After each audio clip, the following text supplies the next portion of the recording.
Good evening, viewers. You're watching KJTV News, and I'm Elizabeth. Tonight, we bring you a heartbreaking story from Dagenham, East London, that has shocked the entire country. A mother, Cara Alexander, has been sentenced to life in prison after being found guilty of murdering her two young sons in a deeply tragic case linked to mental illness and drug use. The incident happened in December 2022 when Cara Alexander, aged 47, drowned her two sons, 5-year-old Marley Thomas and 2-year-old Elijah Thomas, in the bath at their home. At the time, she was in a psychotic state which the court concluded was caused by prolonged and heavy use of strong cannabis, commonly referred to as skunk. Alexander, who denied the charges of murder, was found guilty in February 2025 after a trial at Kingston Crown Court.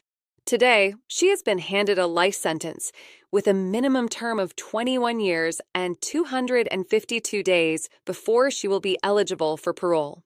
According to the prosecution, Cara placed both boys in the bath, fully dressed in their pajamas, and drowned them. Later, she dried them off, dressed them again in clean pajamas, and tucked them into their bunk bed, lying side by side under the duvet, as if they were sleeping peacefully. The court heard that she also barricaded the bedroom door using the children's toys. It was the boys' father, Selvin Thomas, who discovered their lifeless bodies the next morning. He had grown increasingly concerned after being unable to reach Cara. When he arrived at the home to collect the boys for a weekend visit, Cara calmly told him they were sleeping.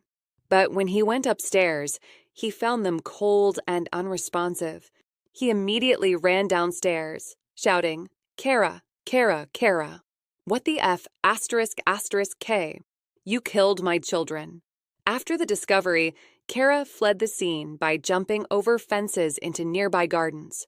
Police found her about an hour later. Her phone was discovered in a sink filled with water, and evidence showed she had not made any calls or sent any messages after the murders, leading detectives to believe she was deliberately avoiding communication. Post-mortem examinations showed that the boys had either been drowned or suffocated. Traces of cannabis were also found in their bloodstreams, suggesting they may have been exposed to the drug through secondhand smoke in the home. During the trial, 3 different psychiatrists gave evidence.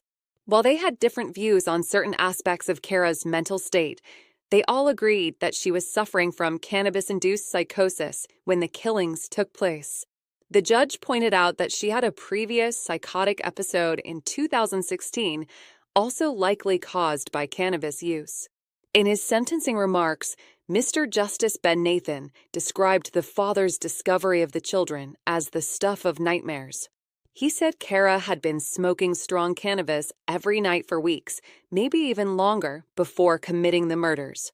He noted that although the act appeared not to be premeditated, it was still deliberate and devastating. He added, "You drowned them both by your deliberate acts. You held your boys underwater for up to a minute or two. Afterwards, you dressed them and laid them peacefully on their bed. That moment will haunt their father forever." The judge acknowledged that before this tragedy, Cara was seen as a caring and gentle mother, with no known history of violence toward her children. Their father, Selvin, even said she never raised her voice or acted aggressively toward the boys. But the psychotic episode caused by prolonged drug use tragically changed everything. Detective Chief Inspector Paul Waller, who led the investigation, called the case incredibly tragic. He said, "Cara Alexander will spend the next 2 decades behind bars, where the memory of what she has done will haunt her." To the family and friends of Elijah and Marley, while no sentence can erase the pain of such a loss, we hope this brings some form of justice. The judge also used the opportunity to issue a strong warning about the mental health risks of strong cannabis use, especially strains like skunk. He said, "The heavy use of hyperpotent cannabis can plunge people into a mental health crisis. If any drug user doesn't know that, they need to." All 3 psychiatrists who testified agreed on this fact.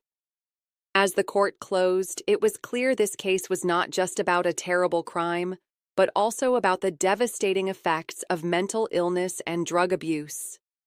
It is a story of two young lives lost far too soon, and a family left forever broken.